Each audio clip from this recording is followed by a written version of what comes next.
Hi, good day to everyone. Welcome to my YouTube channel. This is Tejaswini Kallal. Today I will be discussing with you regarding a metaphysical poem, and that is The Canonization, written by John Donne. Before entering into the poem, we will make a small effort to know who the poet is. Yes, the name of the poet is John Donne. He was born on 22nd January in the year 1572. He had a lot of interest when it comes to the matters of religion and spirituality. He was actually honored by the Doctor of Dignity from the Cambridge University for his special interest when it comes to the religion and spiritual views. He had wrote a lot of metaphysical poems. Some of his famous metaphysical poems are as follows: The Flea, the Sun Raising, The Good Maroon, The Dream, and the poem which we are discussing now, that is The Canonization. Unfortunately, he took his last breath on 31st March in the year 1631 at London in UK. So here, what is the title of the poem? As I said you people, the title of the poem is The Canonization. Yes.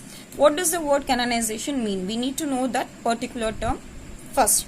So here, the word canonization is having two different meanings which are related to each other. Two different meanings which are related to each other. So what are those meanings? The first meaning is that it is a process in the Roman Catholic Church. We can consider it as a process or procedure, whatever you call it as. It is a process in Roman Catholic Church where a dead person will be announced as a saint after his death. I have a note: where a dead person will be announced as a saint after his death. This is the first meaning, and the second meaning is that it is a process where a normal human being, a human being like me, a human being like you, will be involving themselves to become a saint. So these are the two meanings of our title, The Canonization. Here it is a poem consisting of 5 stanzas. Each stanza consists of different sort of lines here, but in each and every para we will have the trace of comparison, the comparison of a thing where we actually cannot realize that this thing could be compared to that.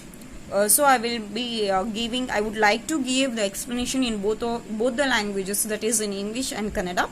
We will go line by line explanation and paragraph by paragraph too. So according to our first paragraph, for God's sake hold your tongue and let me love. Here we can realize that someone is speaking in an anger tone to someone. So here, who is that someone? Who is that someone? Here the someone is a speaker, and for whom that speaker is speaking? The speaker is speaking to his beloved friend. He is saying to his beloved friend, for God's sake hold your tongue and let me love. For God's sake, just put a zip on your mouth. Just shut your mouth and let me love. So here the speaker is angry on his friend, and he is asking him to shut his mouth and do not involve in his matter when it comes to love. ಇಲ್ಲಿ ಕವಿ ಏನು ಹೇಳ್ತಾನೆ ಅಂದರೆ, ದಯವಿಟ್ಟು ಬಾಯಿಗೆ ಬೀಗ ಹಾಕು, ನನ್ನ ಪ್ರೀತಿಯ ಬಗ್ಗೆ ನೀನು ಮಾತಾಡಬೇಡ. Yes, for whom does the love refers to? Is it the love refers to a god, or is it a love which refers to a beautiful lady? We will come to know it further. Or cheat my palsy or my gout, my 5 grey hairs or ruined fortune flout. If you really want to criticize, yes, I will give you a list of things on which you can criticize on me.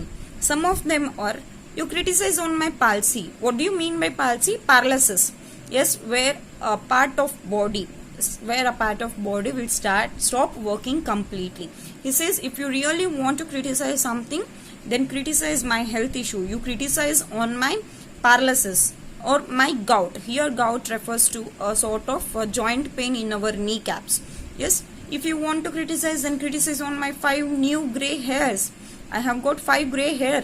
You criticize on that, or better, you criticize on my misfortune. ಇಲ್ಲಿ ಕವಿ ಏನು ಹೇಳ್ತಾರೆ ಅವ್ರ ಸ್ನೇಹಿತರಿಗೆ ಅಂದರೆ, ನಿನಗೆ ನಿಜವಾಗ್ಲೂ ನನಗೆ ಯಾವುದಾದ್ರೂ ವಿಷಯದಲ್ಲಿ ಬೈಬೇಕು ಅಂತ ಅನ್ಸಿದ್ರೆ ಅಥವಾ ಆಡ್ಕೋಬೇಕು ಅಂತ ಅನ್ಸಿದ್ರೆ ಒಂದು ಕೆಲಸ ಮಾಡು.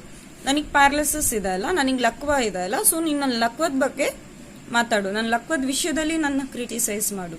ಇಲ್ಲರೆ ನನ್ನ ಮೊಣಕಾಲಿನ ಚಿಪ್ಪಿನ ನೋವಿನ ಬಗ್ಗೆ ಮಾತಾಡು, ಅಥವಾ ನನಗೆ 5 ಬಿಳಿ ಕೂದಲು ಬಂದಿದೆ, ಅದ್ರ ಬಗ್ಗೆ ಮಾತಾಡು, ಇಲ್ಲ ನನ್ ಕೆಟ್ಟೋಗಿರೋ ಫಾರ್ಚೂನ್ ಅಂದ್ರೆ ನನ್ ಕೆಟ್ಟೋಗಿರೋ ಲಕ್ ಬಗ್ಗೆ ಮಾತಾಡು ಅಂತ ಹೇಳ್ತಾರೆ. ಇಲ್ಲಿ ಯಾರು ಕವಿ ಅವರ ಸ್ನೇಹಿತರಿಗೆ ಹೇಳ್ತಾರೆ ಈ ತರ. ಮುಂದೇನ್ ಹೇಳ್ತಾರೆ ಅಂತ ನೋಡೋಣ. With wealth you are straight, your mind with improve, take your course, get you a place. Here the speaker says you better think how to improve your wealth in your state, or better help your mind to improve the way of thinking actually it does. ಅವ್ರು ಏನು ಹೇಳ್ತಾರೆ, ನಿನ್ನ ಶ್ರೀಮಂತಿಕೆ ಬಗ್ಗೆ ಯೋಚನೆ ಮಾಡು, ನಿನ್ನ ರಾಜ್ಯದಲ್ಲಿ ಅಥವಾ ನಿನ್ನ ಊರಿನಲ್ಲಿ ನೀನು ಹೇಗೆ ಶ್ರೀಮಂತನಾಗಬಹುದು ಅನ್ನೋದ್ರ ಬಗ್ಗೆ ಯೋಚನೆ ಮಾಡು. ಇಲ್ಲಿ ಶ್ರೀಮಂತನತನ ಬರೀ ದುಡ್ಡಿನ ವಿಷಯಕ್ಕೆ ಸಂಬಂಧಪಟ್ಟಿದ್ದಲ್ಲ, ಅವರ ಮನೋಭಾವನೆ, ಅವರು ಯೋಚನೆ ಮಾಡುವ ರೀತಿಗೆ ಕೂಡ ಸಂಬಂಧಪಟ್ಟಿದ್ದು ಅಂತ ನಾ ಹೇಳೋದಕ್ಕೆ ಇಷ್ಟಪಡ್ತೀನಿ. Take your course, get your place. You better pursue a course. You better start reading something very seriously. You read for any sort of exams. You take a lot of exams. You read for it, or else you join to a new course which will help you to make a place of your own. ನಿನಗೆ ಇದ್ಯಾವುದು ಇಷ್ಟ ಇಲ್ಲ, if you are not interested in criticising me in the above matters, you better concentrate on yourself. The speaker is saying that ನಿನಗೆ ಇದ್ಯಾವುದು ಇಷ್ಟ ಇಲ್ಲ, ನಿನಗೆ ನನ್ನ ಪ್ರೀತಿ ಬಗ್ಗೆನೇ ಮಾತಾಡಬೇಕು ಅನ್ನೋದಿದ್ರೆ ದಯವಿಟ್ಟು ಅದನ್ನ ಬಿಟ್ಟು ನಿನಗಾಗಿ ನೀನು ಏನಾದರೂ ಒಂದು ಮಾಡ್ಕೋ, ಯಾವುದಾದ್ರೂ ಒಂದು ಒಳ್ಳೆ ಕೋರ್ಸ್ನ ತಗೋ, ಅದನ್ನು ಓದು. ಅದರಿಂದ ನಿನಗೇನಾಗುತ್ತೆ, ನಿನ್ನದೇ ಆದ ಸ್ಥಾನಮಾನ ನೀನು ಸೃಷ್ಟಿಸ್ಕೋಬಹುದು ಅಂತ ಹೇಳ್ತಾರೆ ಇಲ್ಲಿ ಕವಿ. Observe his honor or his grace, or the king's real or his stamped face. Better you go to our king, the man who is ruling us. You could observe his honor. You could see how everyone are respecting him. You could see the grace on his face, or you might even see the real stamped face of him, the true colors of his face. Or if not, if he likes you, he would give you a better opportunity in making your career. The speaker is telling to his friend. ಇಲ್ಲಿ ಕವಿ ಏನು ಹೇಳ್ತಾರೆ ಅಂದರೆ, ನಮ್ಮ ರಾಜನ ಬಳಿ ಹೋಗು, ನೋಡು ಎಲ್ಲ ಜನ ಅವರಿಗೆ ಯಾವ ಥರ ಮರ್ಯಾದೆ ಕೊಡ್ತಾರೆ, ಅವ್ರನ್ನ ಯಾವ ಥರ ಟ್ರೀಟ್ ಮಾಡ್ತಾರೆ, ಅವ್ರ ಮುಖದಲ್ಲಿ ಇರುವಂತಹ ಕಳೆ ನೋಡು, ಬುದ್ಧಿವಂತಿಕೆಯ ಕಳೆ, ಶ್ರೀಮಂತಿಕೆಯ ಕಳೆ ನೋಡು. ಇಲ್ಲ ಮೇ ಬಿ ನೀನು ಹತ್ರ ಆಗ್ತಾ ಆಗ್ತಾ ಅವ್ರ ಮುಖದಲ್ಲಿ ಇರುವಂತಹ ಕೊಳೆ ಅಂದರೆ ಅವರ ನಿಜವಾದ ಮುಖ ನೋಡ್ಬೋದು, ಅವ್ರ ಮುಖವಾಡ ನಿನ್ನ ಮುಂದೆ ಕಳಚಿ ಬೀಳ್ಬೋದು. ಅಥವಾ ನಮ್ಮ ರಾಜ ನಿಜವಾಗ್ಲೂ ಒಳ್ಳೆಯವನೇ ಆಗಿದ್ರೆ ಅವ್ನು ನಿನಗೆ ಯಾವುದಾದ್ರೂ ಒಂದು ರೀತಿಲಿ ಸಹಾಯ ಮಾಡ್ತಾನೆ, ದಯವಿಟ್ಟು ಅಲ್ಲಿ ಹೋಗು, ನನ್ನ ತಂಟೆಗೆ ಬರಬೇಡ ಅಂತ ಇಲ್ಲಿ ಕವಿ ಅವರ ಸ್ನೇಹಿತರಿಗೆ ಹೇಳ್ತಾರೆ. The next lines are as follows. Contemplate what you will, contemplate what you will approve, so you will let me love. You do whatever you want to do. If you want to criticize me regarding my physical disability, you can criticize me. If you want to criticize on my misfortune, you can criticize me. If you want to concentrate more on yourself, if you don't want to waste your time by involving in my life, then you better do that. Yes, do whatever you want to do, but don't disturb me.